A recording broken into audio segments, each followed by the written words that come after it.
Broadcasting from the business capital of the world, this is the Podcast Business News Network. And welcome back, everybody. We all deal with this one situation or many different situations, and it could have happened when we were children, and we're still dealing with it today as we try to pilot our adult lives. And quite simply, I'm talking about the traumas that we've dealt with. And I divide them in two separate categories in my mind: little T trauma, big T trauma. But the little T's can hold us back just as much as the big T traumas. We're going to learn all about that today. And he helps people with this and so much more as an amazing psychotherapist. And he's back with us. Dr. Barry Pilson is on the program. Hi, Barry. How you doing? Good, Steve. Thanks for having me. I always enjoy our interaction and our talks. Same here. Learn a lot.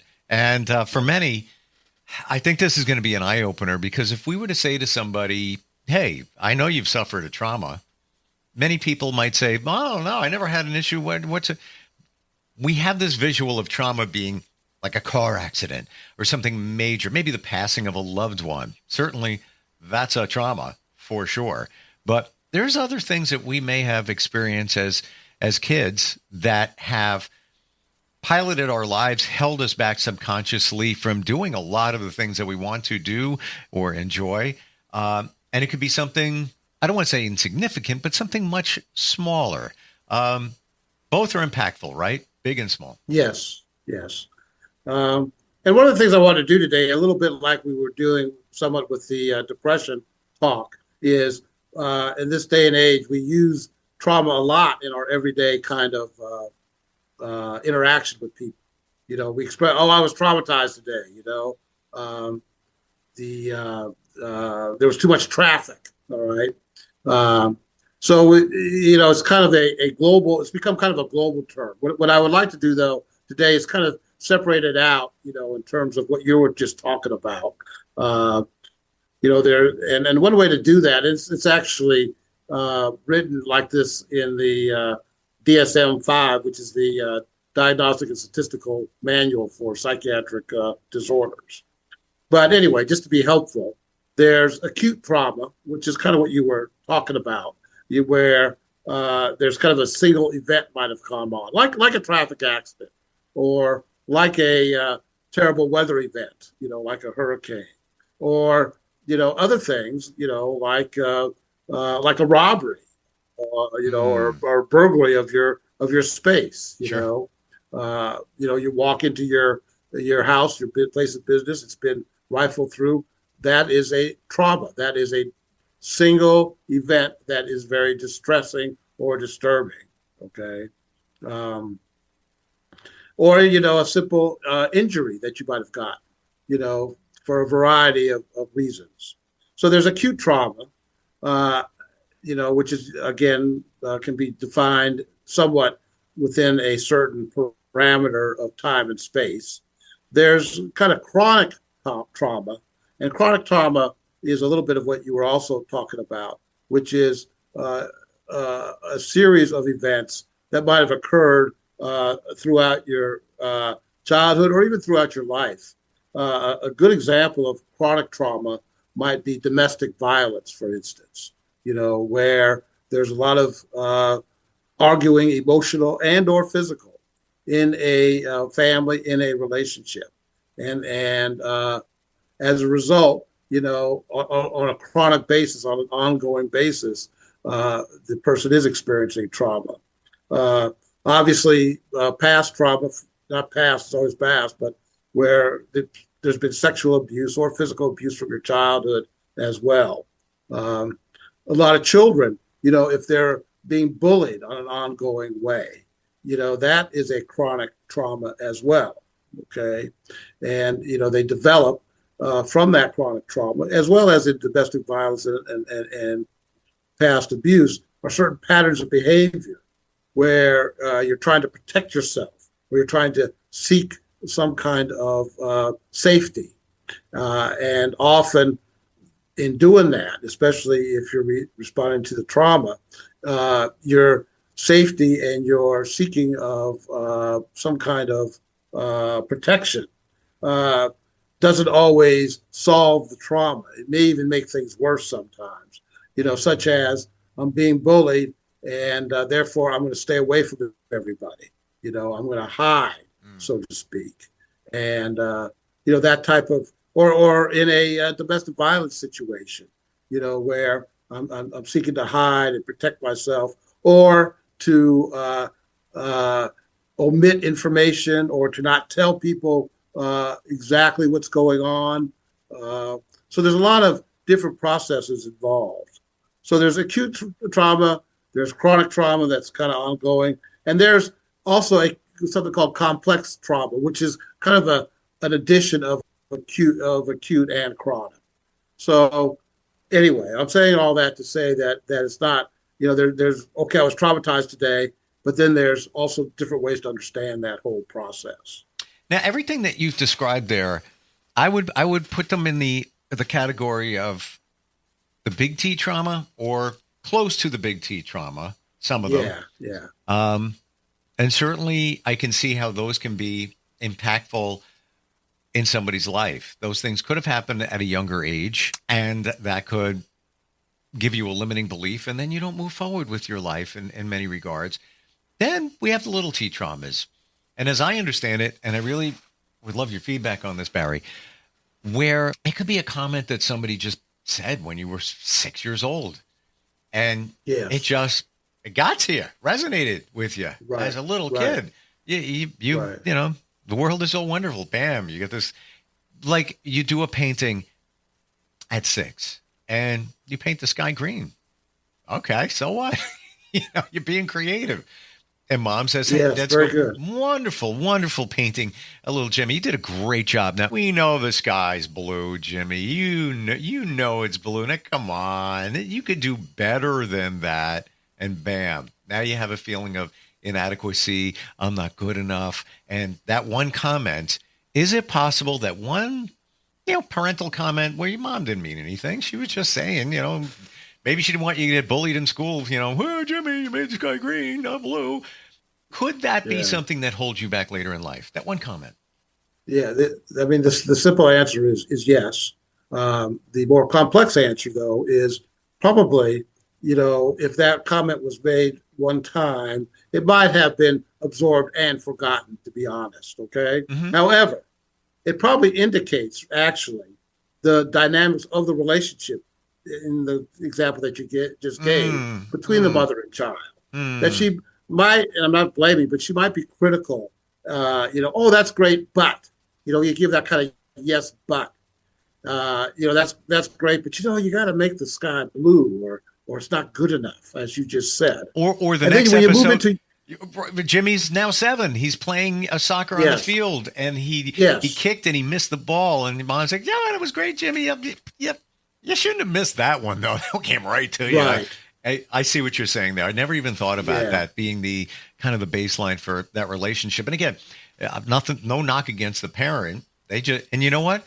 They're probably emulating what they got when they were a child. Right. And from their viewpoint, they're just trying to, quote, improve my child. Okay? Right. I'm just trying to help my child move along. Yep. They don't want to go into the world thinking that the sky is green. Okay.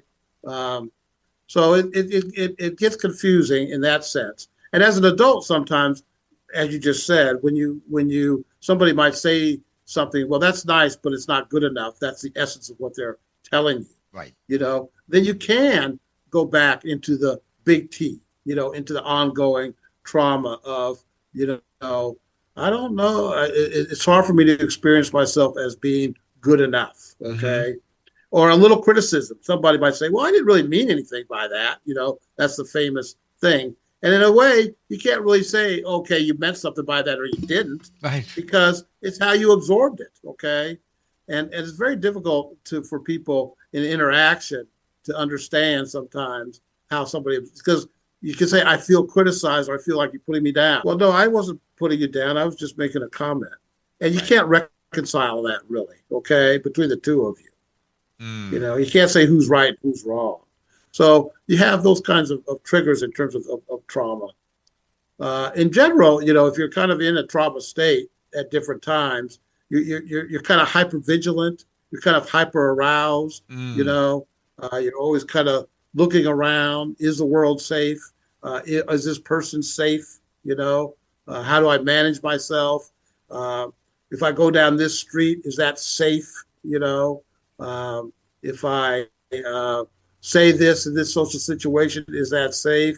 Oh, how's that person responding to me? So it can be a very sort of hyper vigilant, hyper aroused state that's difficult to navigate through the world, and people will experience you as sort of being anxious and kind of, tense, and reactive, which leads to a certain sense of discomfort all the way around. So those are some of the difficulties. Sure. All right. So I have a personal question. Sure. Do you have kids, Barry? Yes, I do. Okay. Knowing what you know now about how the things can impact kids, just a little comment could make a difference. Would you have reparented, knowing everything you know now? Yeah, maybe a little differently. Well, that's a good question, because believe it or not, we tend to parent unconsciously as well. So, I'm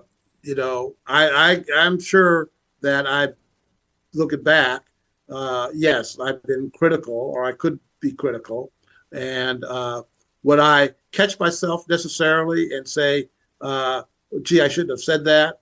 No, but here's the deal: in our adulthood, because my children are adults, if they tell me, "Look, that I really did experience that as critical," I would hope, and I have, say, "Okay, I hear you. I really didn't view it that way, but that's not the point. The point is, let's talk about that." Yeah. And, this is what was going on. So you can very easily, not easily, but very precisely, not just undo something, but reprogram some of the dynamics that happened, which is actually what psychotherapy is about also. Sure. It's kind of a reparenting anyway, but it's, and it's not just the therapist reparenting the patient, but the patient really reparenting themselves. You give us, as the practitioner, the tools to do that, yes, or open up our minds. And the question I had for you, I've asked that of myself, and certainly the critical stuff, no brainer there. Okay, not probably, would have done it differently, knowing how it makes such an impact on a child, but also even the goofy stuff. Like, I think of the silly things I've done. I used to give my kids funny little names, just, goofing around, just, every other day was, a different name. My father used to do that to me. Not negative names, just a, fun name. Now that I look at it in a different light, depending on the child, that could be impactful, where they might take that a certain way. So I'm saying, as a parent, maybe more of a filter in thinking about how it could be perceived, even though you're just being a fun dad, a fun mom. That's right. It can make a difference in some way, shape, and form. That's and actually, as a kind of remedy to that, if you have children and you're dealing with that, and that's a good example. You're playing around, giving names, giving nicknames. You might ask later on to the child, "How did you feel when we were calling you this, or when I was calling you that?" Just with the instruction, just be honest, and you can get a discussion going with that. That again helps repair, if you want to call it that. Sure. That process, And when I say names, well, I'm talking about terms of endearment, not like hey, big nose, nothing like that. But one example, those things can make a difference. But again, it depends on the child. You could have two children. They could be treated the exact same way. One internalizes something totally different than the other one. That's absolutely true. That is absolutely true. And the only way sometimes you know that is just by simply dialoguing, with the person. Just as with an adult, you might be in a close relationship with somebody, and you say you're teasing a little bit or joking a little bit, and all of a sudden they respond like, "Oh my God," and I didn't do that. I didn't mean to do that. Well, just forget that I didn't mean to do that. Let's just talk about, the harm or the hurt or the anger or the feeling that you feel, okay? And I don't have to be defensive. I just want to hear that because I want to know you better, you know. Absolutely. And that's kind of, and that's, by the way, that's the whole kind of longer term process for recovery from trauma. Okay, that you don't get. You see, what happens a lot of times is what you kind of said is we get stuck in the feeling, we get stuck in the belief system that accompanied the feeling. Okay, so I feel, you know, maybe you said something that could be interpreted as shaming. You know, you're not very good at doing that, are you? Have you been practicing, or have you, you know, now I'm feeling ashamed. I have a shame response, but I also think, you see, I don't ever do anything right, you know, and that becomes the belief system. All right.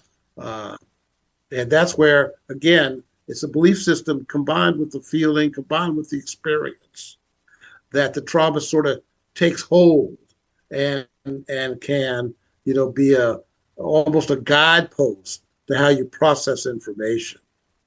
And that's where that you can be open to change with that. Okay. Where you can, again, like I described earlier, you can kind of reparent yourself, and that you're not as bonded to the trauma when you hear a triggering event or a triggering phrase, you know, like we just said.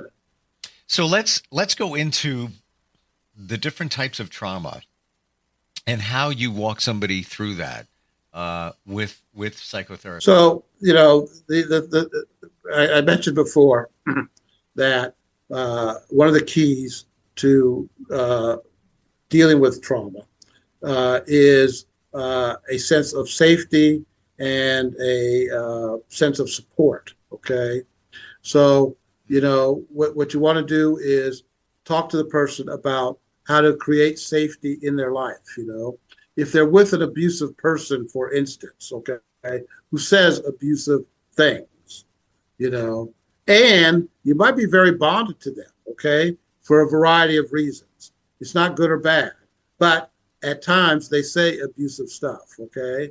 Then the question for you emotionally is, how do you create safety with that situation, all right?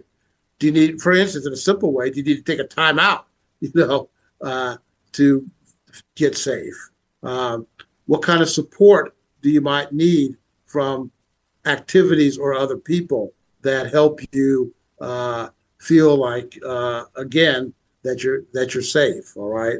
So all right. So that's the kind of ongoing process of dealing with trauma in the moment, as well as trying to create support and safety in your life. All right. You know, and you got to be smart about that. That's not easy to do.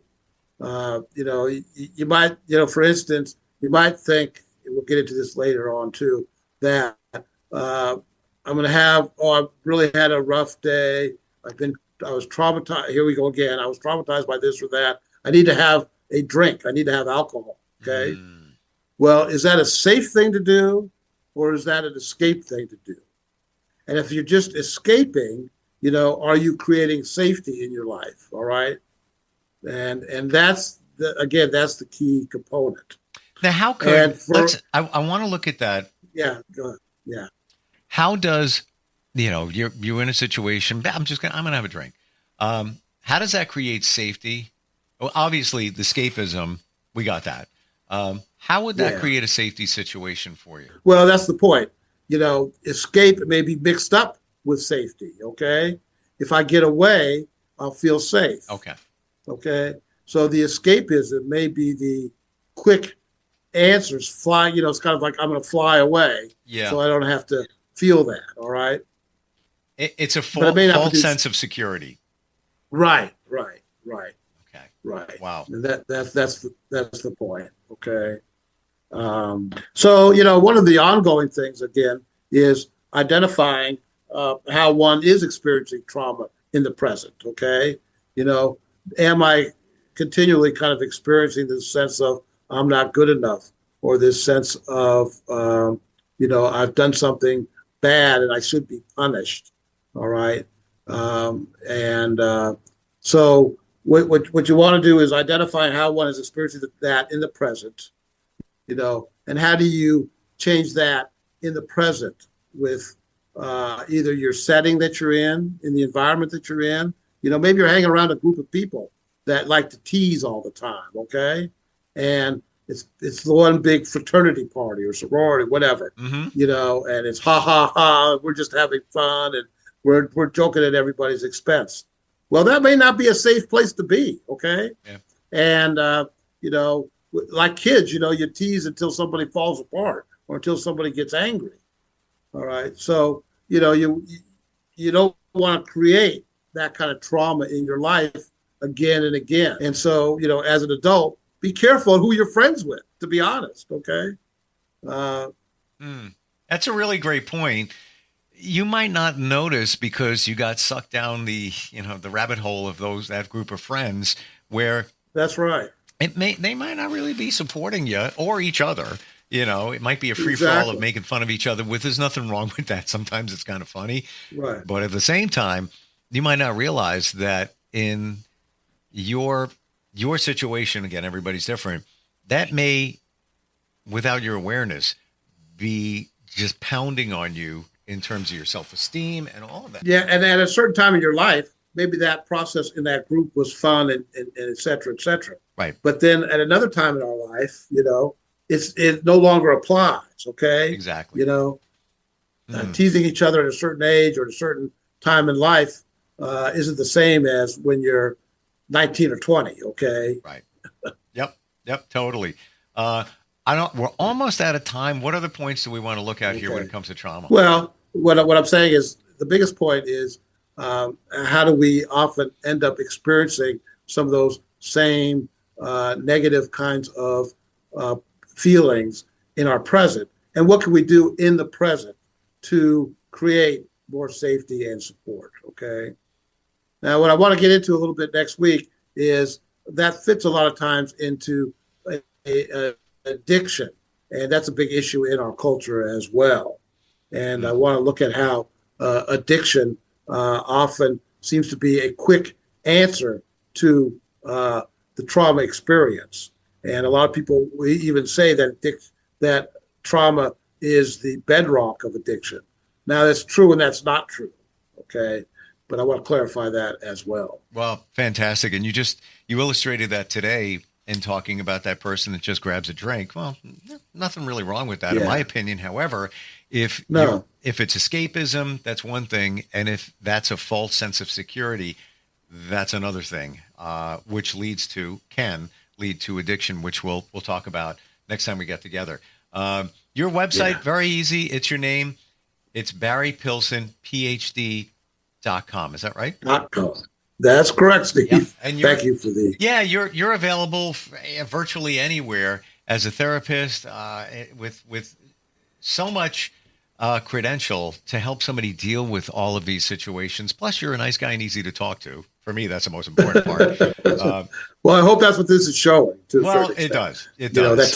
That talking does make a difference, by the way. It really does. Thank you so much for being here, and we'll talk next time. Okay, thank you, Steve. Thank you, Barry. We'll be right back.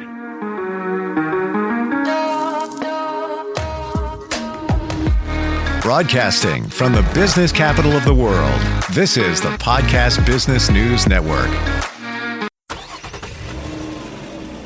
Of course my kid's in the right car seat. Well, I think he is. Yeah, my kid's in a booster seat. He was ready to move up. He is ready, right? Her car seat looks like the right size. There are probably rules on when to move up to a booster seat, aren't there? Rear facing, forward facing. I think I have it right. Car crashes are a leading killer of children 1 to 13. Are your children in the right car seat for their age and size? Don't think you know you know. Go to safercar.gov/the right seat. I know my child's in the right car seat, or else I wouldn't get in the driver's seat. Brought to you by the National Highway Traffic Safety Administration and the Ad Council.